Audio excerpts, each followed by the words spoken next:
Je crois que c'est la vidéo YouTube que j'aime le plus faire, hein, cracher mon venin sur les mecs. Regardez ça, vous n'avez pas vu? Je me suis habillée aux couleurs de la Saint-Valentin. La Saint-Valentin.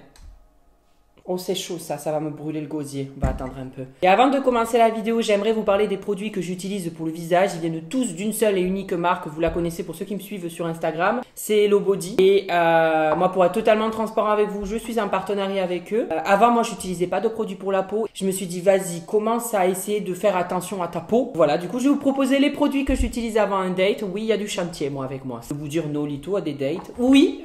Bref, ne nous étalons pas là-dessus. Faut savoir que j'ai la peau quand même assez grasse et même s'il faut briller en société comme Dalida, on n'a pas envie de briller comme une baraque à frites devant les mecs. Donc, ça me sauve la vie tout ça. Avant un date, déjà le matin, je mets le Aloe Sight.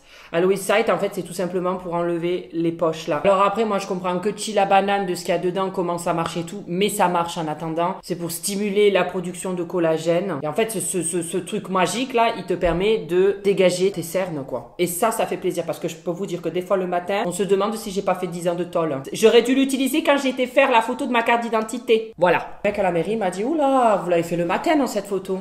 Bon, après, il était drôle. Hein. C'était quand même un connard. Hein. Le Rose Velvet, en fait, il est spécialement conçu pour les peau mixte à baraque à frites comme moi, c'est-à-dire à peau grasse. Et vraiment, ça permet de limiter. Parce qu'à des moments, je fais ça, mon doigt, je me dis, mais qu'est-ce qui se passe là? Je suis de l'huile de tournesol ou quoi? Parce qu'en fait, ça hydrate et lisse la peau. Parce que moi, je pensais que quand t'avais la peau grasse, ben en fait, il fallait pas hydrater, t'étais trop hydraté.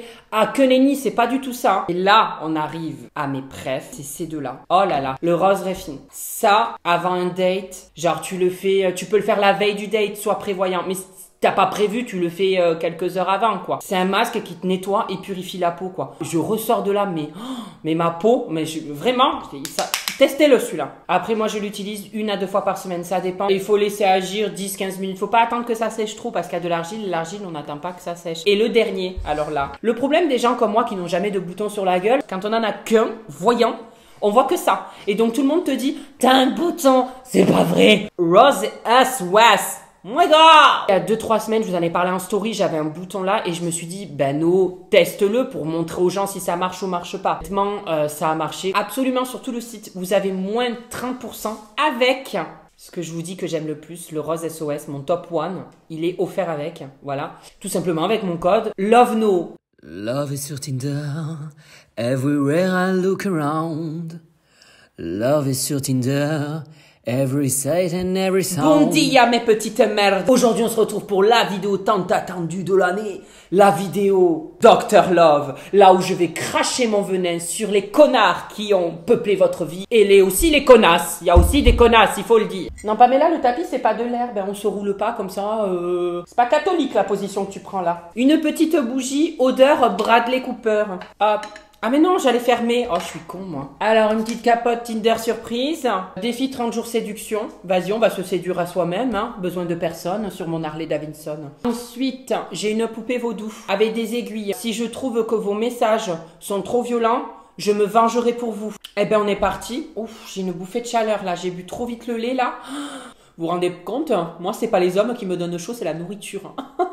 On va commencer par un petit défi du jour. Trouve ton gros atout. Quoi, en matière de séduction? Au pire, je réponds un truc bateau. Je reste naturelle. Voilà, quand j'avais 10-14 ans, j'avais un amour de vacances en Espagne. Étant espagnole, j'y allais très souvent dans l'année. On s'était embrassés cet été-là. Oh, c'est mignon. Mon premier vrai baiser. Moi, j'adore écouter les histoires d'amour des autres. Je vis par procuration, moi. Je vis à travers les relations des autres, quoi. On s'était embrassés cet été-là dans la piscine. Et je repartais en France quelques jours après. J'étais hyper triste. Mais tu m'étonnes, je suis triste pour toi, moi aussi, là.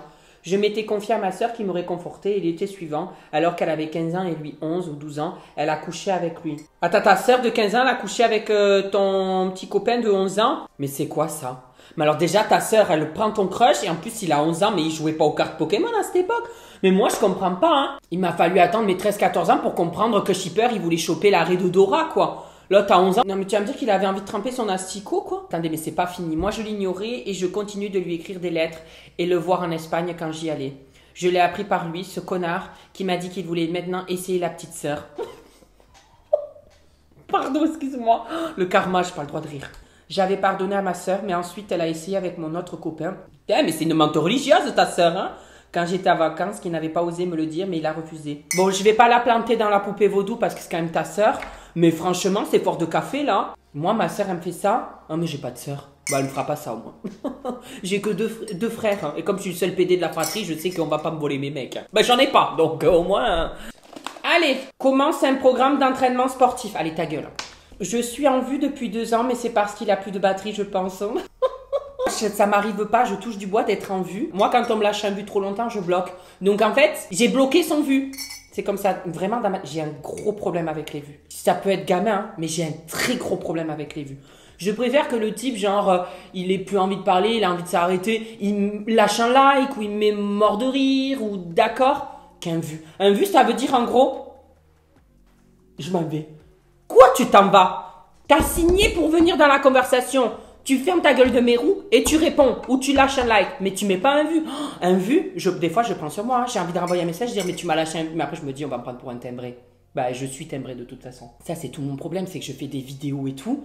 Après les dates que j'ai, ils voient ça, c'est pour ça qu'ils reviennent jamais. Ils regardent mes vidéos, ils doivent se dire il est complètement ravagé lui. Hein. Offre-toi une nouvelle tenue. J'avais envie de m'acheter des crocs.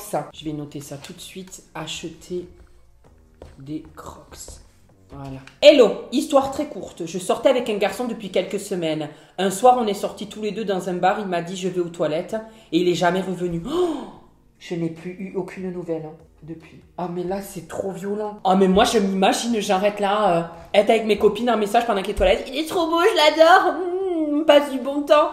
Et puis au bout de 10 minutes, ben c'est bizarre, hein, il a la colique ou quoi, il revient pas là. Il a le feu de l'enfer dans le sif ou quoi, il revient pas là. Ça se fait vraiment pas. Il aurait pu genre revenir à table et te dire ouais j'ai un ami qui va pas bien, je rentre, enfin trouver une excuse si jamais il avait envie de partir, mais partir comme ça en allant aux toilettes, ça mérite la poupée vaudou. Je te souhaite un an de mauvaise baise. Allez, on va lui souhaiter ça. Ça me fait peur. Franchement, je fais ça, mais j'y pense pas. J'essaie d'appliquer les 4 accords Toltec. Et il y en a un, c'est la parole impeccable. Là, c'est pas du tout impeccable ce que je fais. Non, vraiment, je le pense pas. C'est pour faire plaisir. Mais ce que je fais là, l'univers, c'est pas vrai. Je le pense pas. Je souhaite un an de mauvaise baise. Voilà. Change ta coiffure. Mais je t'emmerde. Je suis sortie 2 ans avec un mec, mon premier copain. Ma première fois, etc.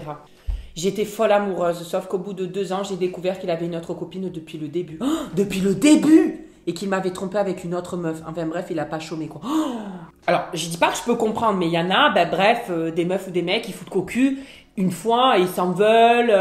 Vous voyez, mais là, mener une double vie, 2 ans, le mec depuis le dé. Oh, comment voulez-vous qu'en lisant vos histoires comme ça, j'ai envie d'avoir quelqu'un dans ma vie et faire confiance quoi? Comment voulez-vous? Imagine, moi, je suis là, bonne poire, en train de dire à mes potes, je l'aime, oh là là. Et en fait, le mec, pendant que je dis ça, il est en train de culbuter le voisin, tu sais. T'as envie de t'amuser, ben tu te mets pas en couple, hein. Ou alors, si t'as envie d'être en couple, ben amuse-toi autrement. Fais le Space Mountain, j'en sais pas. Tu vas voir que ça va te faire des sacrées sensations, le Space Mountain. Je vais te décoller le dentier, ça va te remettre la prostate en place. Là, c'est des sensations. Ben, quand je pense que j'ai une amie qui couchait depuis plusieurs mois avec mon crush, sans me le dire, bon...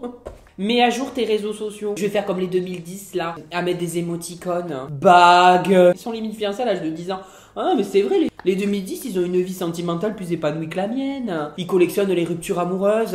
Moi j'ai même pas de rupture amoureuse. Le seul truc que j'ai failli faire c'était une rupture d'anévrisme quand je me suis étalé la gueule de ma chaise à me balancer hier. Je lui ai enfoncé un couteau dans le cul et depuis il vient plus vers moi. Bah tu m'étonnes, si tu commences à lui enfoncer des trucs tranchants dans le derche, moi non plus je reviens pas quoi. Consulte les événements branchés de ta ville. Oh, bah c'est vrai qu'en ce moment il y a plein d'événements branchés. Par exemple l'événement branché de ma vie en ce moment, c'est comme j'habite en campagne, c'est que je dois courir avant 18h le couvre-feu pour aller me chercher le McDo parce que sinon le McDo il ferme. Et en fait ce qui est branché c'est de manger McDo à 18h quoi. T'as l'impression d'être un peu un thug hein. Genre tu manges pas pendant les heures de repas quoi. Un Big Mac à 18h quoi. Bon j'arrête de parler de ça, je vais avoir faim moi. J'avais 19 ans, lui 24 et on avait décidé de fonder une famille. J'étais à 6 semaines de grossesse quand il m'a quitté pour une gamine de 15 ans. Ah super. Moi, j'en ai marre. Ils sont tellement... Non, mais faut être... On est d'accord. Bon, il y en a qui doivent échapper la règle. Je veux dire, il doit y avoir des hommes bien. Il doit y avoir des hommes qui sont pas comme ça, changeants comme la météo. Enfin, je veux dire, là, j'ai l'impression de lire un bulletin météo quand je lis ça. Vraiment, les hommes, ils sont changeants comme la météo. Genre, il pleut, le lendemain, il y a soleil. Et puis, le surlendemain, il y a de la grêle, tu te prends un grêlon dans la gueule. Je veux changer de boulot. Non, finalement, je reste dans mon boulot. Ça change tout le temps dans leur tête. Après, la psychologue, elle m'a dit, on attire que ce qu'on a envie. Donc moi aussi, si j'attire des âmes en peine complètement perdues, c'est parce que je le veux bien, je suppose. Mais c'est vrai que sur ça, je veux pas faire d'amalgame, mais c'est vrai que les filles, elles sont beaucoup plus raisonnées. Quand elles disent un truc, généralement, elles vont au truc.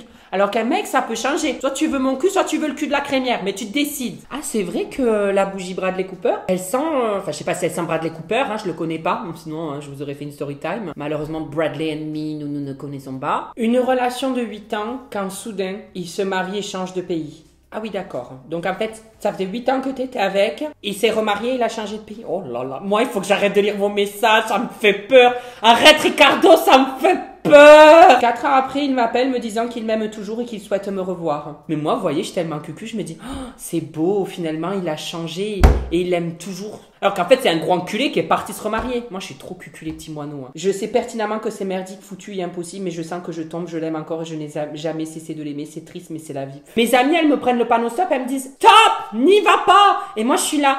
Oui, mais un stop, dans la voiture, c'est 3 secondes d'arrêt et après on peut repartir. On repart et allez. Donc, je peux comprendre que tu fonces, mais c'est pas la bonne solution. Fuis, run away, comme disent les Américains. Je voulais te raconter ma désastreuse dernière histoire d'amour. J'ai rencontré une femme en 2018. Ah, c'est un homme. Ah, on va voir qu'il y a aussi des connasses. J'ai rencontré une femme en 2018, ça a été le coup de foudre instantané. C'est beau. Elle habite à Paris et moi à Perpignan. Après plusieurs mois de relation, je lui demande de venir habiter chez moi et par la même occasion, je la demande en mariage. Le mariage se passe très bien. Les deux familles s'entendent à merveille. Mais après 2 mois de mariage, elle a commencé à dormir sur le canapé tous les soirs. Et je vois qu'en fait, elle parlait avec plein de mecs sur le net, leur envoyait des photos et vidéos coquines. Oh non, bichette. Qu'elle ne s'était mariée juste pour pouvoir partir de Paris, qu'elle ne m'avait jamais aimée. Après des mois à essayer de recoller les morceaux et me remettre en question, je voyais qu'elle s'en fichait royalement. Du coup, j'ai demandé le divorce. Du coup, elle est repartie vivre à Paris chez ses parents. Lol, tout ça pour ça, mort de rire. Mais ça, c'est tout le problème, en fait, dans les histoires. C'est que les personnes bien attirent les personnes connasses. Les personnes bien n'attirent pas les personnes bien. Et les personnes connasses n'attirent pas les personnes connasses. On est toujours attiré par les connards. Drôle, hein? Je te souhaite d'être couverte d'acné. Y a pas d'âge. Pour la petite histoire, c'était la fin de l'été. J'avais très envie de ken. Faut se le dire. Non, mais t'as raison d'être sincère. Ça arrive. Des fois, on a envie de tremper son biscuit. Je match avec un garçon sur Tinder. Tiens, ma sœur, je te passe la capote Tinder surprise. On discute, ça se passe bien par message, je l'invite à venir chez moi, il me dit qu'il habite à 1 heure de ma ville, donc s'il vient, il devra dormir chez moi. Je ne supporte pas l'idée que quelqu'un reste bloqué chez moi, mais là la situation était critique. Je comprends, moi j'ai énormément de mal à dormir à côté de quelqu'un, surtout si la personne est collante. Mon Dieu, ma hantise. J'ai pris un lit king size, c'est justement pour faire l'étoile dans le lit. Il arrive, je me rends compte que ces photos Tinder et Insta ne représentent pas vraiment la réalité. Je suis un peu déçue, ça se voit sur mon visage, mais je me dis, ce n'est pas grave. S'il n'y a pas la tête, il y aura le sexe. Très joli, très philosophique, ça pourrait venir de Voltaire, ça. On couche ensemble, et c'était vraiment nul. Déçu, je me dis, je vais me coucher, et à tout moment, c'est un mauvais rêve. Lui était à côté de moi. À 4 heures du matin, j'entends une voix qui prononce mon prénom. Je fais mine de rien entendre, la voix réitère la demande et encore une fois, je décide de lâcher un son pour qu'on me laisse tranquille. À ce moment, j'entends « Je t'aime ». Oh, mais c'est pas vrai. Enfin, je veux dire là tu lui dis « Je t'aime ». Il y en a vraiment. Bah, après, je juge pas, hein. Chacun va à sa vitesse, hein. Mais là, dire « Je t'aime », il faut vraiment en vouloir, hein. Moi, avant que je te dise « Je t'aime », franchement, t'as le temps, hein. Les poules, elles ont des dents que je te l'ai toujours pas dit. Pour ma part, j'ai mon ex qui m'a trompé avec mon meilleur pote, qui était lui en couple avec ma meilleure pote. Mauvais délire. Oula. Là, c'est famille de poil, cette histoire, je comprends rien. T'étais avec un mec qui a couché avec ton meilleur pote, qui ton meilleur pote sort avec ta meilleure pote. Ça fait une boucle, c'est beau. Franchement, c'est digne de Gossip Girl. Ton ex, c'est un peu Serena Van Der Woodsen, elle s'est tapé tout le casting. Mon mec se tape ma meilleure pote. On travaillait tous au McDo. À cette époque, j'avais 19 ans. Je la prends, je pète les plombs, forcément. Je travaille au McDo pour aller discuter avec elle, mais je tombe sur Guy. On va discuter derrière les poubelles. Quand je retourne sur le parking pour prendre la caisse, je vois celle de ma pote garée juste à côté. Je sais pas ce qui m'a pris, j'ai rayé sa voiture des deux côtés devant 20 personnes, toute l'équipe du McDo. Sa voiture était neuve, elle a porté plainte, j'ai dû payer une franchise pour réparer sa voiture. À l'époque, elle habitait chez ses parents, j'ai envoyé chez elle une capote dans une enveloppe sur laquelle j'avais écrit « Pour ta franchise ». Moi, j'aurais été capable de faire pire, hein. Vous imaginez même pas, hein. Je préfère pas dire, je vais faire peur à tous les mecs qui regardent cette vidéo, mais je veux pas me chauffer non plus, quoi. Je parais peut-être fragile, mais je suis pas un bonbon, moi. Mon mec m'a trompé avec ma soeur. Et à Gavetoukou, c'est des tromperies en famille, hein. Vous allez finir sur TF1, là, secret de famille ou petit secret entre voisins, hein. il m'a trompé avec ma cousine. En gros, j'étais en crush sur un mec de mon lycée depuis 2-3 mois. Lors d'une soirée, on s'est pécho. Et puis, un moment de là, dans le lit, il commence à me doigter. Là, il me sort c'est trop bizarre, tu as comme des boutons sur la chatte. Et en fait, j'avais quelques petits boutons dus au poil incarné, ce qui arrive d'ailleurs à beaucoup de filles. Bah oui, quand tu t'épiles ou quand tu te rases, ça arrive des fois d'avoir des petits boutons, quoi. Et ensuite, il a commencé à les percer, ce qui m'a découvert. Oh, yo! Tiens, tu es en train de coucher, là, tu lui perces les boutons, qu'est-ce que c'est, ça? Bref, du coup, on n'a pas couché ensemble. Et maintenant, à chaque fois que je le croise dans les couloirs du lycée, c'est extrêmement gênant. Attendez, j'ai des relents, là. Hello, bon, je vais te raconter un peu mon histoire. Je suis sortie avec un garçon. J'étais sa première copine. Tout allait bien jusqu'au jour où il me dit qu'il met régulièrement des choses dans les fesses. Du genre déodorant. Ah! D'accord. J'aimerais savoir la taille du déodorant. Parce que si c'est comme mon petit déodorant, ok.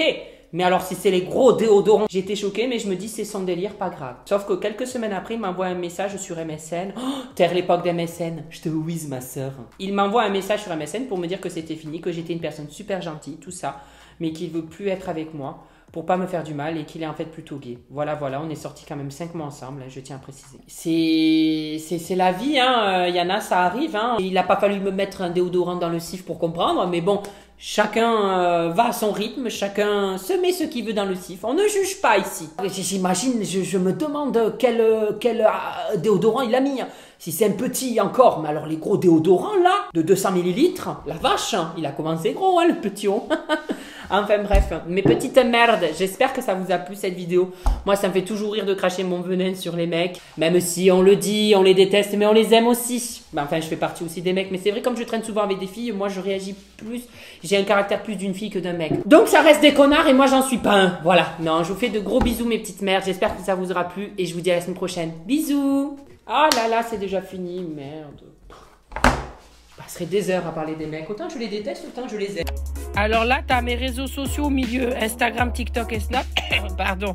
À droite, t'as les vidéos qui plaisent, des vidéos, enfin bref, tout ça, t'as compris de ma chaîne. Ah, sur ma tête, appuie sur ma tête, tu peux t'abonner, c'est super ça. Je suis un véritable youtubeur maintenant. Attention, hein, ça rigole plus.